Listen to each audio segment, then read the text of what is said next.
ಭಗವದ್ಗೀತೆ ಅಧ್ಯಾಯ 1 ಶ್ಲೋಕದ ಅನುವಾದ ಹಾಗೂ ಶ್ಲೋಕದ ಭಾವಾರ್ಥ. ಶ್ಲೋಕ 4. ಅತ್ರ ಶೂರ ಮಹೇಶ್ವಾಸ ಭೀಮಾರ್ಜುನ ಸಮಾಯುಧಿ ಯುಯುಧಾನ ವಿರಾಟಶ್ಚ ದೃಪದಶ್ಚ ಮಹಾರಥಃ. ಅನುವಾದ.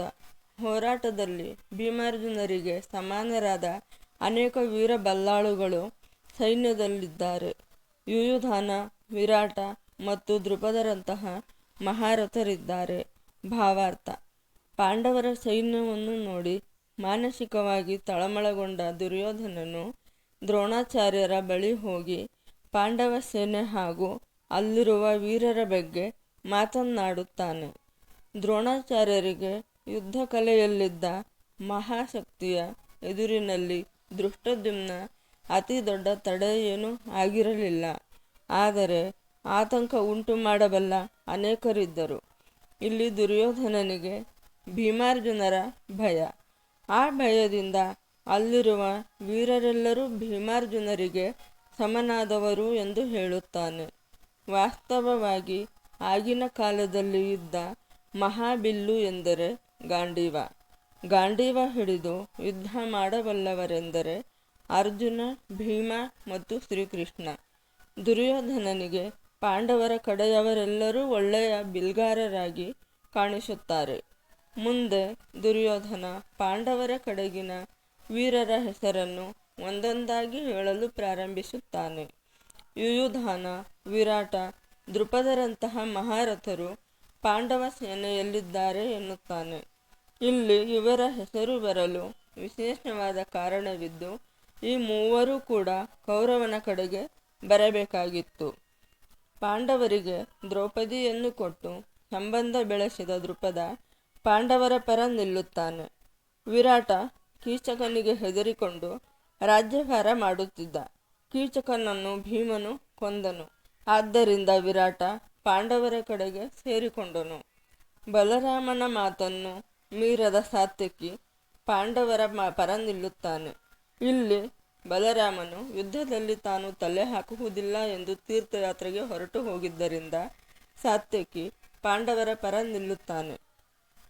ಹೀಗೆ ಪ್ರತಿಯೊಂದು ಹೆಸರನ್ನು ಹೇಳುತ್ತಿರುವ ದುರ್ಯೋಧನನಿಗೆ ಅಂತರಂಗದಲ್ಲಿ ತನ್ನ ಕಡೆ ಇರಬೇಕಾದ ಮಹಾರಥರು ಪಾಂಡವರ ಪಕ್ಷದಲ್ಲಿ ಇದ್ದಾರಲ್ಲ ಎನ್ನುವ ನೋವಿದೆ.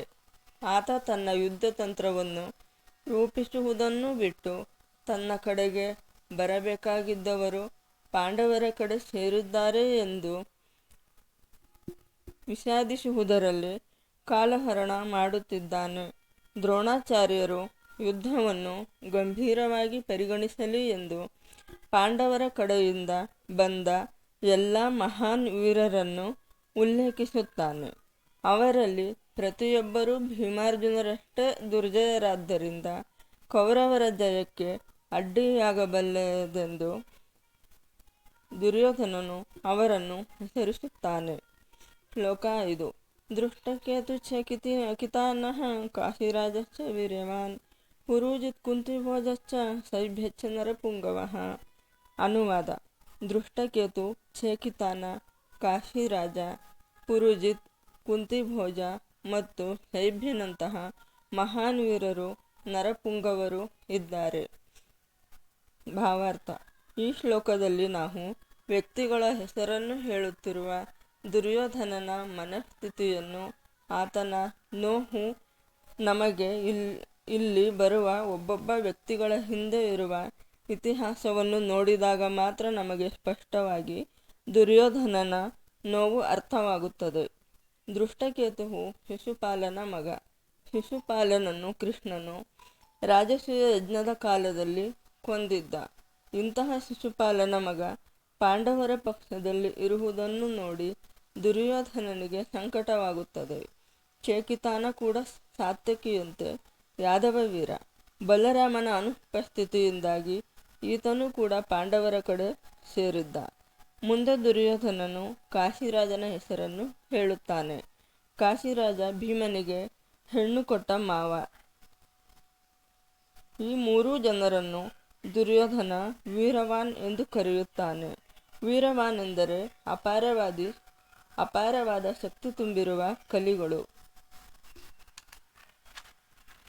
ಮುಂದೆ ದುರ್ಯೋಧನ ಪುರುಜಿತ್, ಕುಂತಿಭೋಜ ಹಾಗೂ ಶೈಬ್ಯನ ಹೆಸರನ್ನು ಹೇಳುತ್ತಾನೆ. ಇಲ್ಲಿ ಪುರುಜಿತ್ ಮತ್ತು ಕುಂತಿಭೋಜ ಕುಂತಿ ದೇಶದವರು. ಮೂಲತಃ ಕುಂತಿ ಯಾದವ ವಂಶದವಳು, ವಸುದೇವನ ಸಹೋದರಿ. ಕುಂತಿಯ ಮೂಲ ಹೆಸರು ಋತು. ಕುಂತಿ ದೇಶದ ರಾಜ ಆಕೆಯನ್ನು ದತ್ತು ಪಡೆದಿರುತ್ತಾನೆ.